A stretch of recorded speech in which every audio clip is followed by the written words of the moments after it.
My name is Kavita and I'm from IDP IELTS in Australia. I'm so excited to welcome you to the first webinar of our latest IELTS webinar series. It's great to see so many test takers join us from all over the world today. So welcome and thank you for choosing IELTS.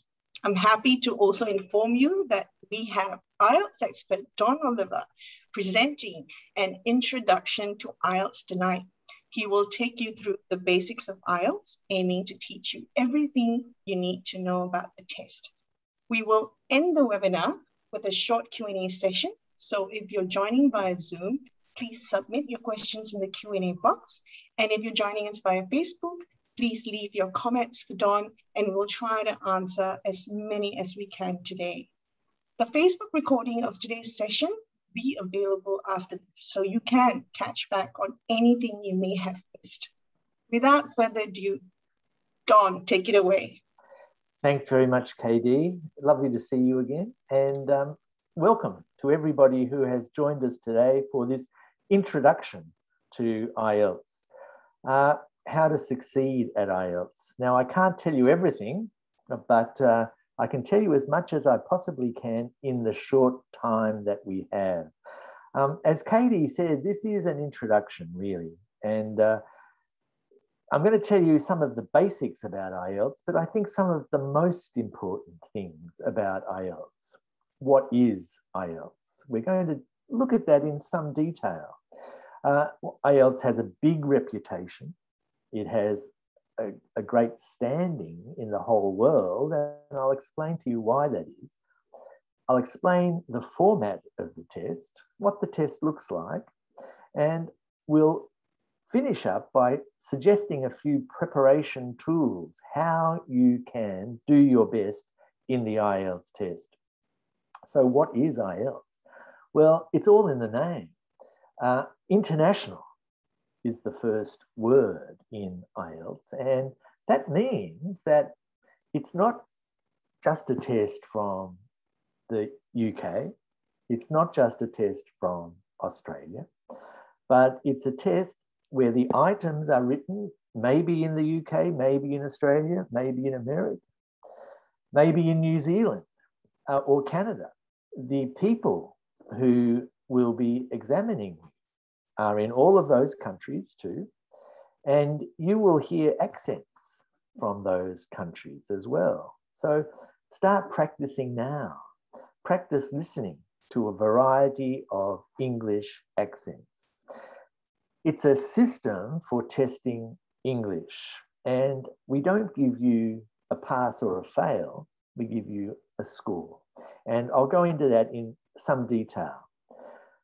It's a test of proficiency. And this is a difficult word, maybe, proficiency. It means how well you can communicate and how well you can understand what people are saying to you in English and what you're reading, how well you can understand that. It's the most popular English language test for every purpose, virtually, for work, for study, for migration. And one of the reasons why it is so popular is that it's been around for a long time, over 30 years now, but the integrity of the test has never been questioned. It is a secure test. Anyone, a university or a professional organisation or a government department who looks at your score knows that this is your score. And they know what a score means. We'll talk about the scores in a minute. And that's why over 11,000 educational institutions and organisations throughout the world recognise an IELTS score. So preparing for your IELTS score, there are some things that you should do, and you know these things already, I'm sure. The first one, of course, is what IELTS test you need and what score you need. Now, there are more than one IELTS tests. There are two IELTS tests, and the first one is the academic test, which is for university entrance or professional registration. But there's also a general training test. And IELTS is unique in that it offers two versions of the test. We'll talk about that in some detail too. As well as deciding which test, you need to decide what score you need. And as I said before, it's not pass or fail. It's simply a score. Now, for some people, that score may be quite low. You might need a 4.5 to renew a visa, depending on your job. You might need a 5.5 or a 6 to enter university. You might need a 7 for other universities or for migration purposes. If you need registration as a teacher, you may have to show some 8s in your score. The important thing is that you find out from the organisation who is asking for a score, find out what they want. The format of the test I will explain to you in some detail, but you can find a lot of that information online, and I'll show you some of the important sites where you can look at that.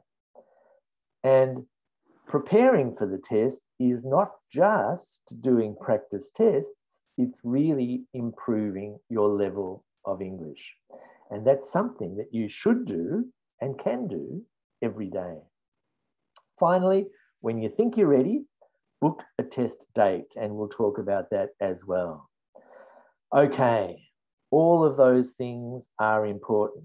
And let me explain a little bit more about what I said earlier about the two versions of the IELTS test. The academic version is very popular throughout the world. But in some parts of the world, where I come from, which is Australia, for example, the general training is probably more popular. And that is because it is used for migration purposes very often. But it can be used for to show an employer your level of English. It could be used for vocational education or professional registration. If you're entering university, then you will need an academic test. Okay. As well as having two versions of the test, academic and general training, we also offer the test in two different ways. You can do the test in front of a computer. Now, this is useful if you are comfortable using a computer and comfortable using all of the functions of a computer. If you know the keyboard well, if you are happy cutting and pasting in the reading test, for example, you will have headphones, which you can keep on throughout the test. But the important thing about the computer test is that you get your score more quickly than if you do the pencil and paper test. After 3 or 5 days, you will get your result, whereas the paper and pencil test, it will take 13 days to get your test result. Now, that's an important difference. Another important difference is that you can book a test date on many different days for the computer test, whereas for the paper test, it's usually on a Saturday. The other important difference is that in the computer testing, you will be with a small group of people, and there won't be a lot of paper to be picked up and distributed and handed back in. So it's a quicker test, simply because you don't have to stand around waiting for registration with a bunch of people and wait for paper to be distributed. But, and this is extremely important, the content of both the computer and the paper and pencil test is exactly the same. The same types of questions, the same length of time for answering the questions, and importantly, the speaking test for both is with an examiner in a quiet room where you can ask the examiner questions. Okay? That's important. Let's look at the test format in a little bit more detail. Now, you can see here that it's a long test. It's nearly 3 hours. And that is one of the reasons why the IELTS test is respected. People know that it is a thorough test of a person's English. And that is good for you. You might think, oh, I wish it was a shorter test. But in fact, because it is a long and a thorough test, that means that your score is respected. People around the world will know if you've got a 6 or a 7, then they know exactly what that means and that you are capable of functioning in English. You'll see here that the listening is the first thing you do. But if you come from, if you are doing the test in Australia, the writing will be the first, okay? It doesn't matter. The order of the test does not matter. The speaking, for example, could be after the written test, or it could be before the written test. But each part of the test takes the same length of time every time. So the listening takes 30 minutes and there are 40 questions. Importantly, you only hear the recording once. So you need to concentrate very carefully from the first minute to the last minute. The reading takes 60 minutes and there are 40 questions. Again, you need to be able to practice reading as quickly as you can. The writing is also 1 hour and there are 2 tasks. I'll talk about those in detail in a minute. And the speaking is always 3 parts and always about 14 minutes. No matter where you do the test, you could do it in Brazil, in Australia, in Saudi Arabia, in Vietnam. It doesn't matter. It is the same test. Okay. The IELTS scores that I was talking about, as I said, it's not a pass and a fail. You are just given a place on a scale. Now, if you are understanding most of what I say, you are not a band 1 or 2 or 3 or 4. You are probably a band 5 or 6 or maybe even better. You can see here that this is just a sketch, a summary of what a band 5 or a 6 or a 7 can do. A band 5 is somebody who has some ability in the language, but makes a lot of mistakes. They don't understand everything, but they can cope with most situations. And I imagine that many of you are about at band 5. A band 6 is more competent. They have a quite effective use of the language and they understand most situations, particularly familiar situations. A band 7 is a very competent user. They make only a few mistakes in their grammar, in their choice of words. They understand most of the things that are said to them and what they read. A band 8 and then a band 9. Now, I think I am a band 9, but I've been speaking English since I was about 2. And that's a long time. But I do know some people whose first language is not English and they have achieved a band 9. So it's possible for everybody with enough work, with patience. Okay, they are the scores that you are aiming for. And if you go to the IELTS website, you will find the public version of the assessment criteria that show what a band 5 or 6 or 7 or 8 can do in more detail. But let's begin now by looking at the writing. Now, the writing is pretty difficult in some parts. Usually, people find writing a little more difficult than speaking. Why? Well, it's because you can make many more mistakes when you write than when you speak. Your spelling, for example, your punctuation, your paragraphing. And as well, you may not answer the question fully or directly. You may not understand the question fully. In the speaking test, if you don't understand the question, the examiner will ask you again. But they can't do that in the writing. Let's look at the writing in some detail. This is an example of an academic writing task 1. Now, task 1 in academic writing is a task where you have to simply describe a visual piece of information. And here, the visual is a description of how bricks are made. You are always told what you are looking at. And here, you're told exactly what you're looking at.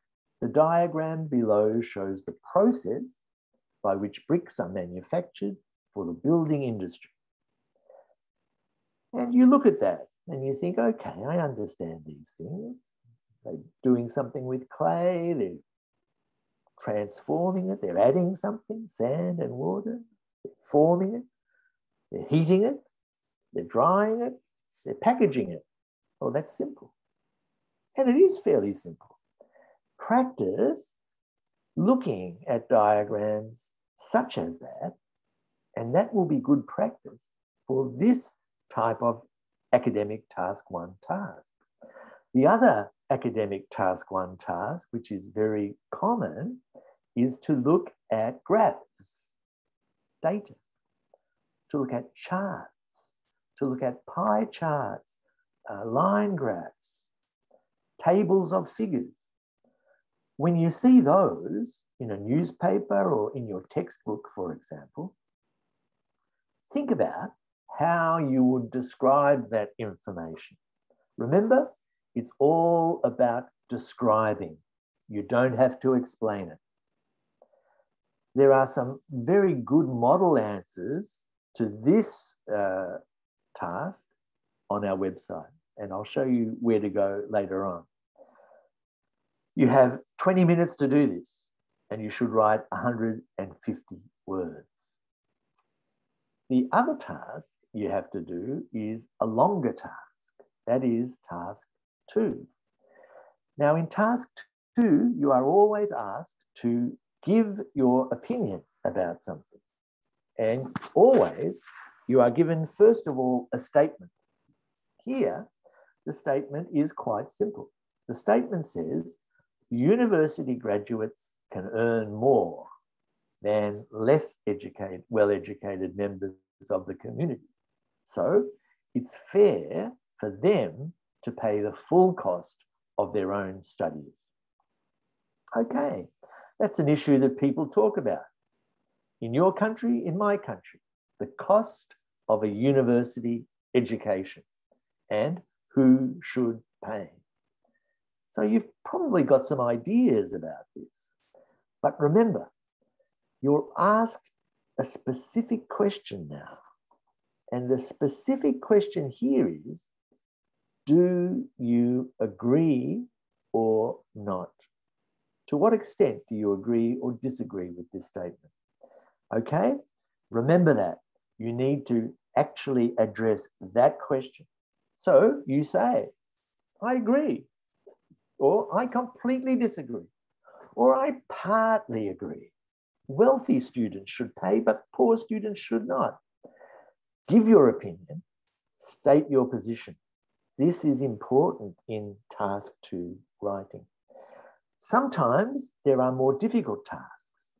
You might be asked to look at 2 different opinions, discuss them, and give your own opinion. You might be asked to explain why something happens and how something can be improved.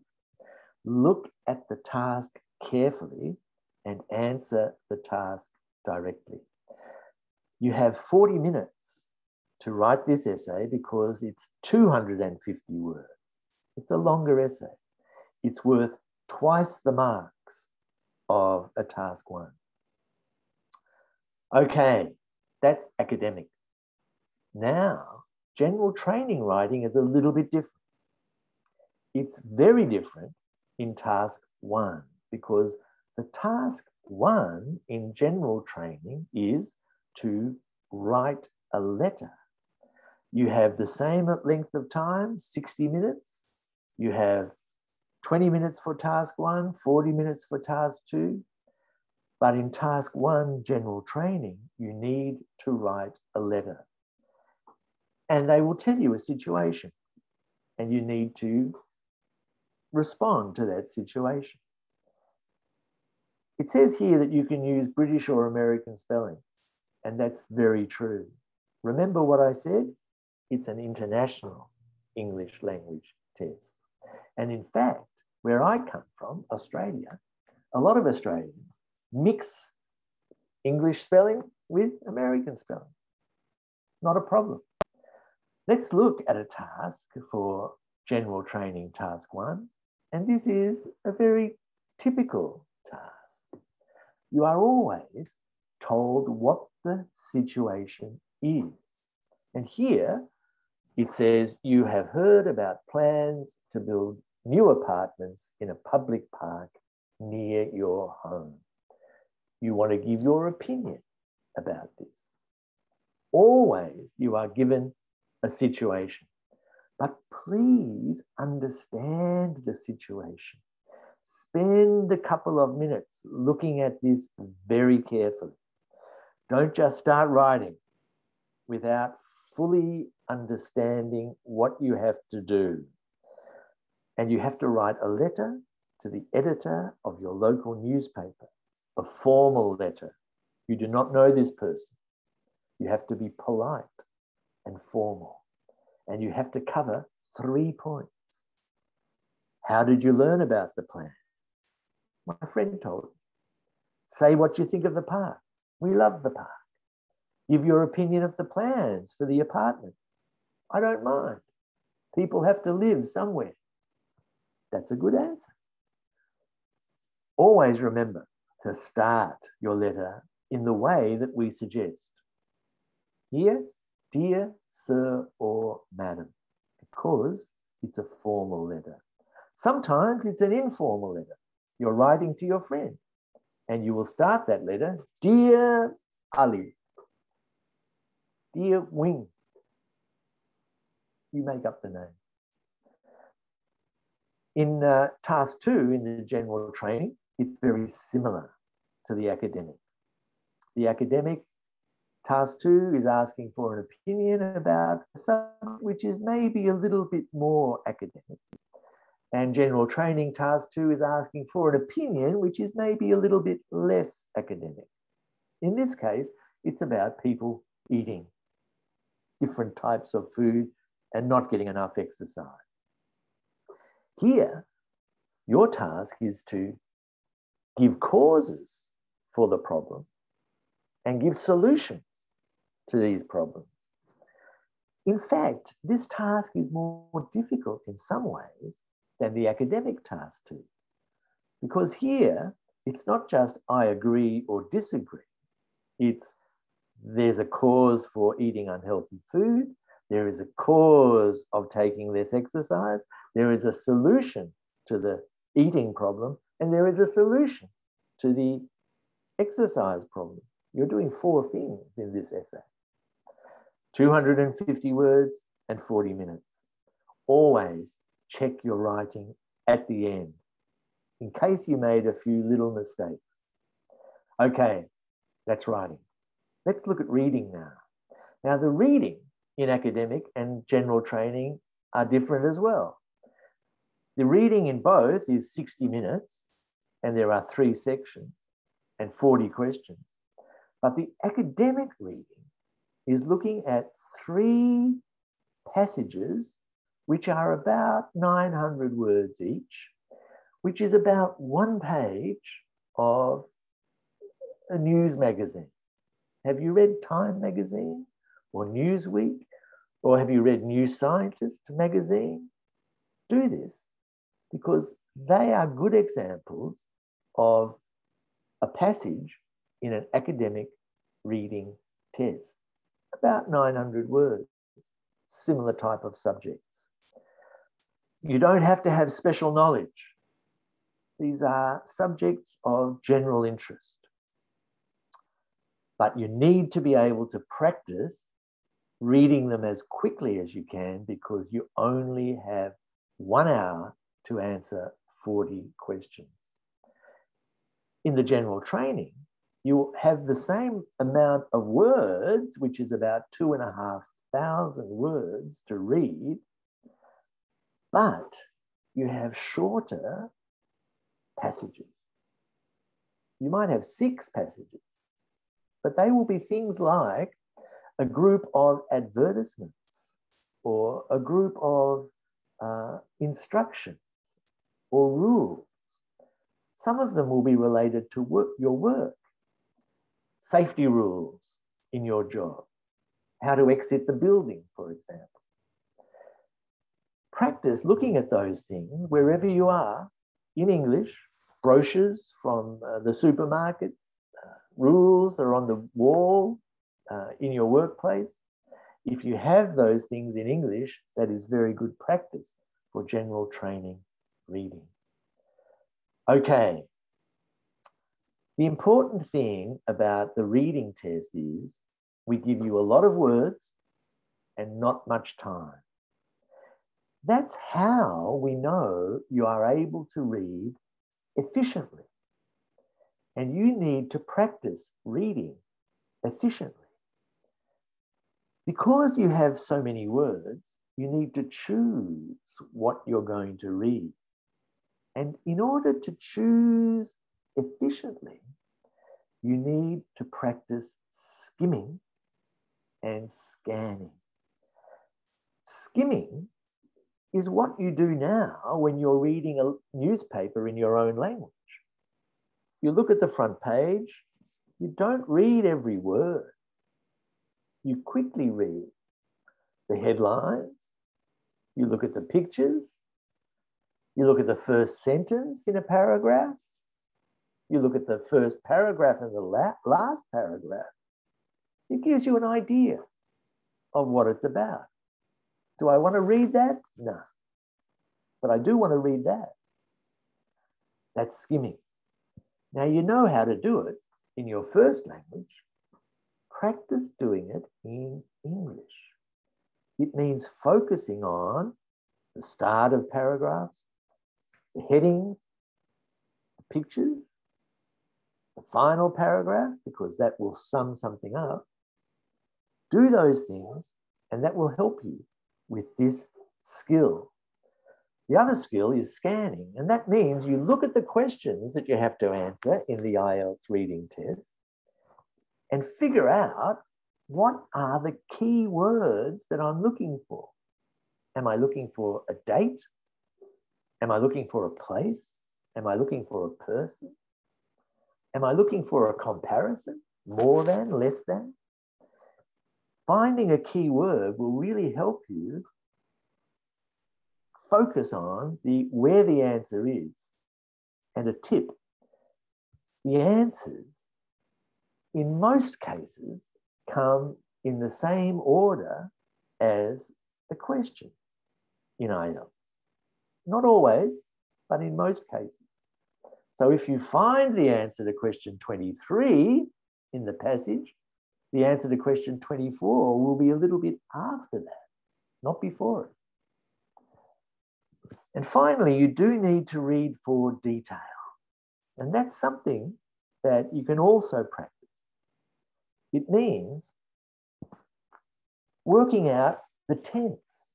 Did this happen in the past? Is it going to happen in the future? Does it happen every day? What preposition is being used? Is it by? Is it with? Is it for? Is it after? All of these things are reading for detail. Now, this is a skill you already have. But don't just practice that, practice the other skills as well. All right, that's reading.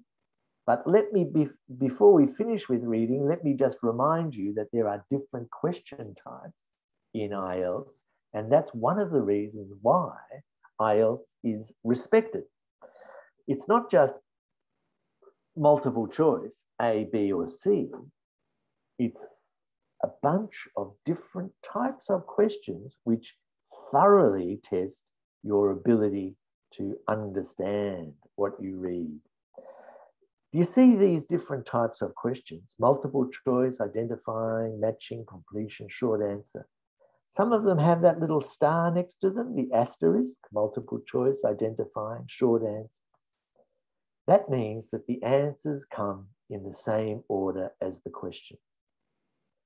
Practice these sorts of questions in the preparation material, but the biggest thing you can do is to learn more words. The more words you know in English, the easier you're reading, the easier you're listening.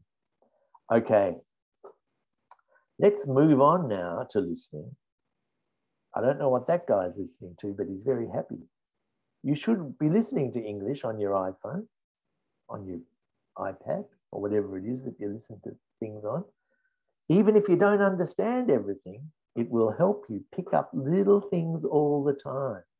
And it will help you pick up the rhythm of English, which can also help your speaking. So the listening part might be the third part of the written test. It might be the first part of the written test. It doesn't matter. But it will always have 4 sections. And the first section is 2 people discussing something. 2 people having an everyday conversation. Where shall we meet for coffee? Something like that. The second part will be 1 person giving information, maybe telling you about a museum or a program on the radio. The third part will be 3 or maybe 4 people discussing something that is academic, an essay that they have to write for university, perhaps. And finally, the fourth part, maybe the most challenging part, will be listening to someone like me giving a lecture, talking about a subject which is a little bit more complicated, but interesting, and where they are giving you information, not very technical information, but a little bit more technical. You get 10 minutes to transfer your answers onto the answer sheet when you do the paper and pencil test. So please use that time. But when you do the computer test, you don't get the 10 minutes, okay? Because you put your answers straight onto the screen. So remember that. Don't expect to get extra time. Okay. Finally, the speaking. My favorite. Everyone loves speaking, right? And one of the good things about IELTS is that you get to speak in a quiet room with only one other person. And believe me, this one other person, the examiner, wants you to perform well. They want you to succeed. So they will help as much as they can. They can't give you words, but they will repeat questions. They will answer your question. If you don't understand something, say, I'm sorry, could you repeat that? Or what does that word mean? And they will tell you. Take your time, relax. The 3 parts of the speaking test are quite clear. They are quite regular. They are the same no matter where you do the test. 5 minutes will be spent asking you questions about yourself. Simple questions about what you like, what you don't like, where you live, what you do, what you eat, how you travel, etc. About your friends, about your country. It's about you. Now, you should be able to speak about these things. But remember, the examiner will always follow up with a difficult question. And that question is, why? So you might say, well, my favorite food is falafel. Why? Be ready to answer that question. Because my mother used to make it for me when I was a child, and I've always liked it. Good answer. The second part is where you have to talk for 2 minutes about a simple thing. It might be about a person. It might be about a place. It might be about an object or an event. The examiner will say, now I would like you to describe a place where you often go to be alone, perhaps. You choose where you go. They might ask you about a person that you know. You choose which person you're going to talk about. So practice doing this every day. For 2 minutes, I'm going to talk about my laptop for 2 minutes. I'm going to talk about my dinner for 2 minutes. I'm going to talk about my wife for 2 minutes. This is good practice for the second part of the speaking test. And always remember too, to spend 1 minute making some notes, because this is given to you. 1 minute to prepare. And it's a skill. If you make good notes, then you should be able to speak quite easily for 2 minutes on a subject.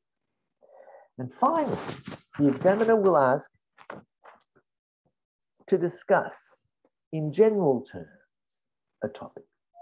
So for example, the example I gave earlier on about part 2, where you might have to describe a person you know, or an object that you have, or your laptop, for example.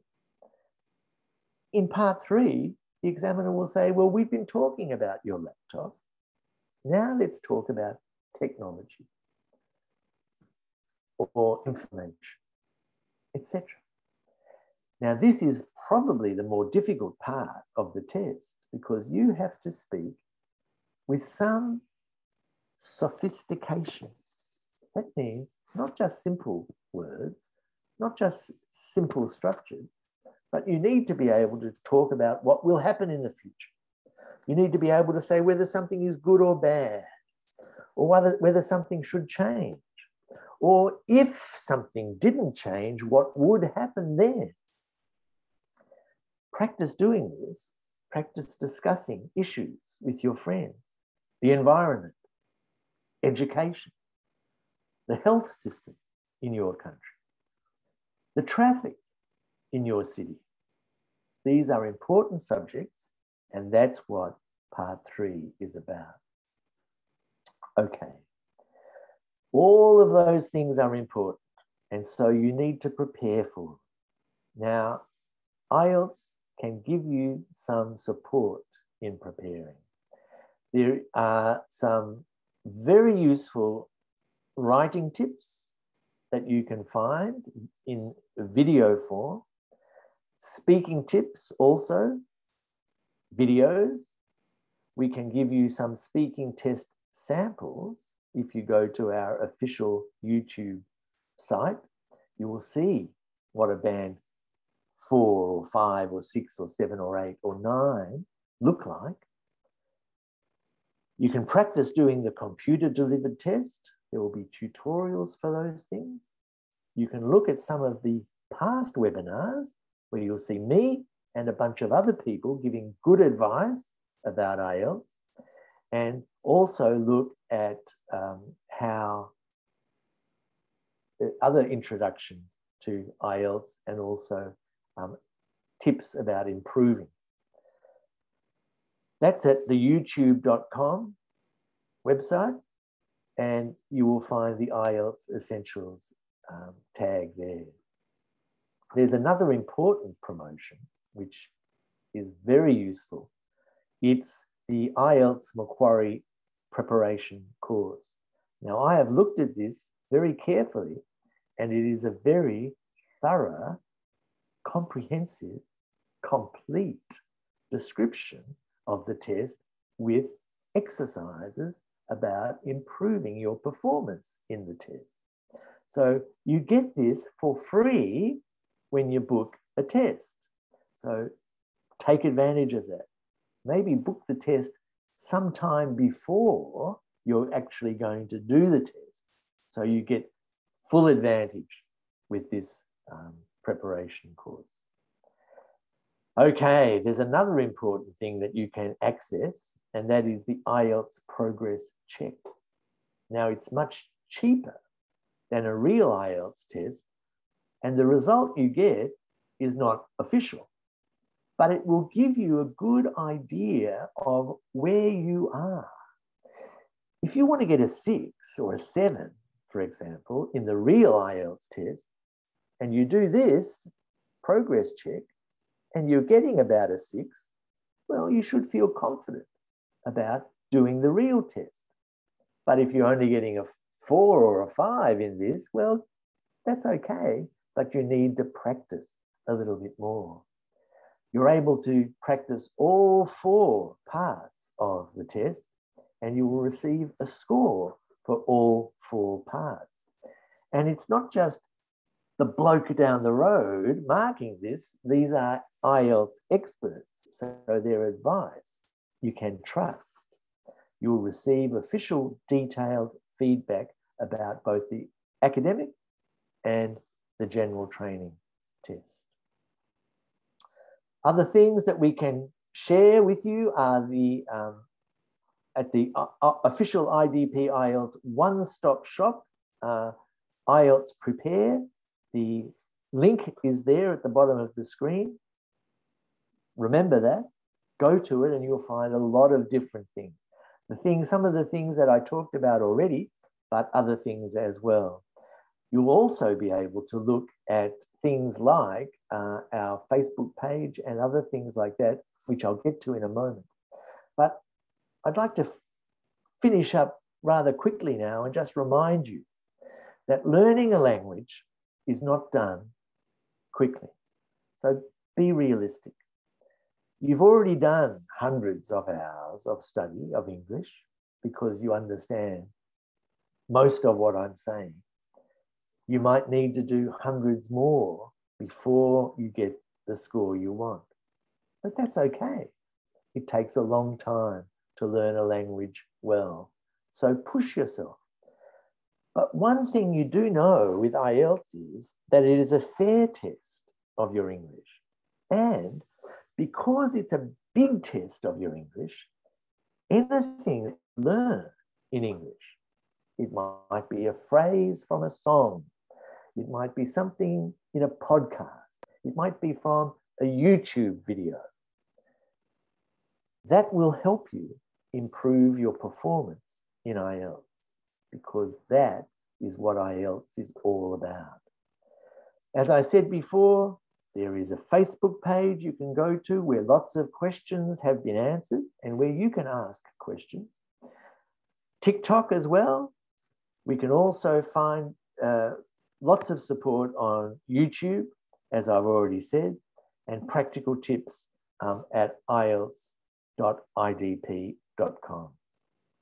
Okay, the next webinar will be in a couple of weeks, and that will be all about IELTS reading. And I hope if you want to know more about reading, please tune into that, because that will be full of more information. Now, KD, I am ready to answer some of those difficult questions that you've got lined up. Sure thing. Thank you, Don. That was a lot of great tips and detailed explanations. So that was amazing. So let's get to the questions now. So first one is about writing. Someone asked, what type of linkers should I use in task 1 of general training IELTS? That's a very good question. Remember, general training task 1 is a letter. It may depend on whether it's a formal letter or an informal letter. Now, if it's an informal letter, you're writing to your friend, you're inviting them to your party, right? The sorts of linkers you might use will be quite informal. And by the way, and remember, yes, of course, things like that. If you're writing a formal letter, you will be using some rather more formal language. And furthermore, as a matter of fact, in contrast, those sorts of phrases are linking phrases, but they are more formal. Practice reading informal letters in English and formal letters in English, and you'll get an idea of the tone, because tone is one of the assessment criteria in general training task 1. Great, thank you. And the next question is about reading. Someone said, I find reading really hard. And even in mock tests, I get nervous. Can you give me any tips on how I could do better at it? Yes. When you're nervous, one reason you get nervous is that you feel you're not very good at it. So one way to get to lose your nerves is to get good at something. And I've already mentioned that learning more words will make reading easier. So learn words systematically every day. Set yourself a target, 5 or 6 or 7 or 10 words, and use them. The more you use words, the better you'll remember them. And not just one word, but groups of words together. And you will start to hear and read those words more and more. That's one way of getting rid of your nerves, because you'll feel more confident. But of course, sometimes you do know how to read, but you still get nervous in an exam situation. Well, there are ways to get around that. Maybe visualizing, meditation, things like that. Google it. Find some good advice, some good professional advice. How do I deal with nerves in an exam situation? And you will find a lot of good advice. And that'll also be good practice reading. That's a great tip. Thank you, Don. Someone asked, can you tell me the difference between general training and academic reading? And then a little more about general training reading. Yep. The difference, I did mention that the number of words is the same for general training and academic. But in the academic reading, you will have 3 passages only. And each of those passages, you should spend about 20 minutes on them. And they are about 900 words. And it's a similar level of difficulty to what you might find in a serious newspaper or news magazine. Or things like popular science or popular economics magazines, things like that. So practice looking at those things. If you are living in a country that has an English language daily newspaper, the Jakarta Post in Indonesia, I was there, and also in the Middle East, there are English language newspapers everywhere. Make that a habit, reading those things. But basically, 40 questions on 3 passages in academic. In the general training, you'll have shorter passages. In fact, they won't be, there'll be 1 passage like the academic, but the first 2 sections will be shorter groups of words. And as I said before, it might be a bunch of advertisements. It might be a bunch of job advertisements, for example. And basically, it's less academic, but it's also challenging. And the question types are exactly the same for both academic and general training. Thanks, Don. One more question on reading.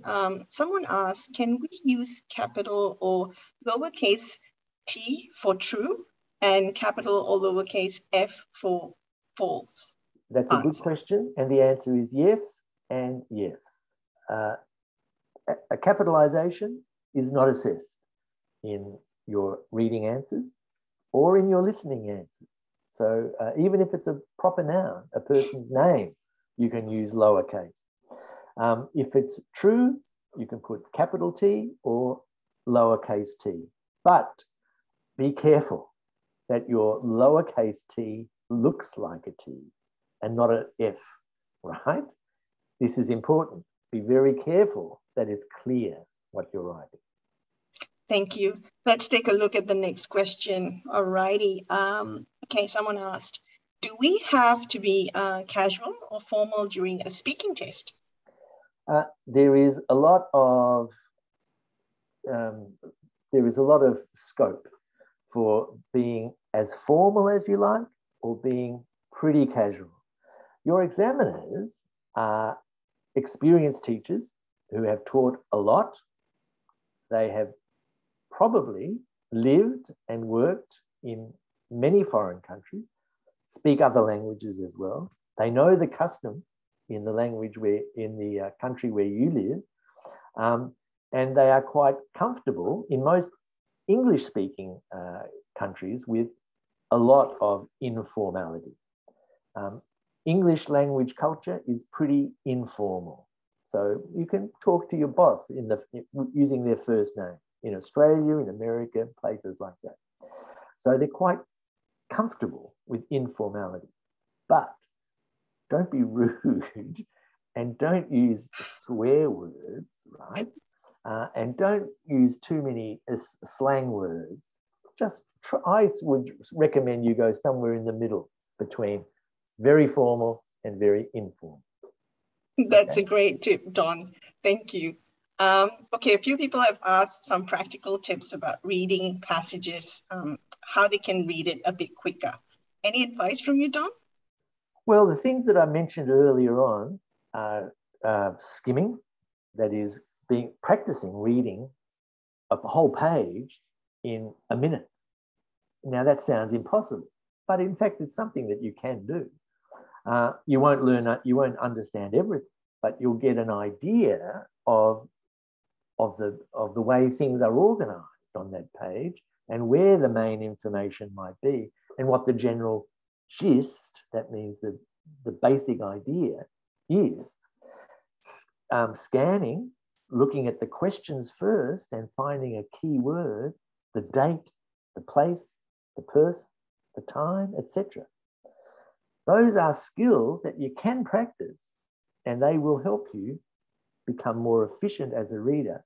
But I go back to what I said earlier on about learning more words and make that a priority, learning new words every day and practicing using them every day, because that will increase your reading speed, your listening ability, and also your ability to write and speak. Yeah, thanks, Don. So someone here has asked for writing task 2, we are asked for our opinion, whether we agree or disagree about something. So do we only state our opinion or do I provide both viewpoints? If the question is to what extent do you agree or disagree, you're not really asked to discuss both views. You can answer that question quite competently, quite effectively by saying, I completely agree with this for these reasons. You have to support your opinion. Now that's up to a band 8. You can do that. But at a band 9, the examiner has to think, could anything be added to improve this answer? And really, if you haven't really even looked at the opposite view, then the examiner will think, well, that would have improved the essay. You don't have to spend a lot of time with the opposite view, but if you acknowledge that there is an opposite view and it's wrong, then that's okay. Do that. So as a general rule, to what extent do you agree or disagree? You don't have to give both sides. But if you want to have a really, really good answer, I would recognize that both sides should be addressed up to a point. Perfect. Thank you, Don. Moving on to speaking. Someone asked in the speaking test, I tend to get nervous and I can't think of anything to say. So is it okay to pause while thinking what's the right thing to say and what's the best way to make good impression? Absolutely. And pausing is a part of human speech. Everyone pauses. I'll do it now. You see? Now that's okay. But how long are you going to pause for? That's an important thing. If it goes like that, then that might be a problem because the examiner will say, well, you're not very fluent. Now, fluency is one of the assessment criteria. And fluency means you are able to continue without too much hesitation. But everyone pauses when they're trying to think of the right word or an idea. If you do that 2 or 3 times, that's all right, not a problem. But can I recommend that you learn a few phrases to fill up the pauses? For example, that's a very interesting question. Let me think about that. Well, I suppose there must be many reasons. I haven't answered the question, but I have filled up the space with perfect English. And that's something that you can practice, and you can have that little thing in your pocket and just, not literally in your pocket, but just have it in your head and be able to bring it out to give yourself time to think. That's great advice. I tend to pause a lot too. So that's good. Another one from someone asking, if I don't know any facts to answer a question in the speaking test, is it okay if I make up 1 or 2 facts that are believable? It's always best to tell the truth, I think, because here's an English idiom. What a tangled web we weave when first we practice to deceive. Replay the recording and check that out. You can produce a lot of English explaining why you don't know anything about something. And remember, in a speaking test, the main thing is the examiner wants to hear you speaking English. So if you say, well, the question is, to tell me about a book that you've read. You say, well, I never read books.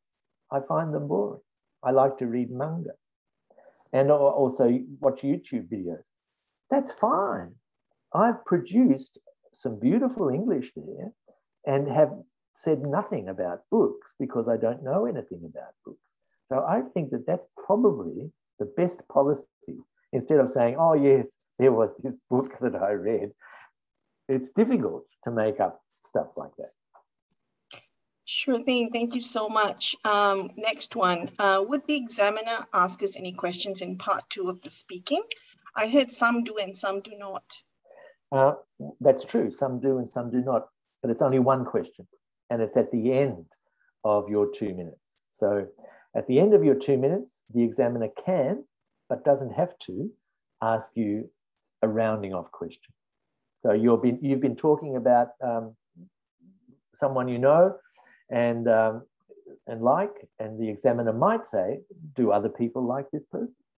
Or they might simply say, thank you, can I have the paper and the pencil? Doesn't matter.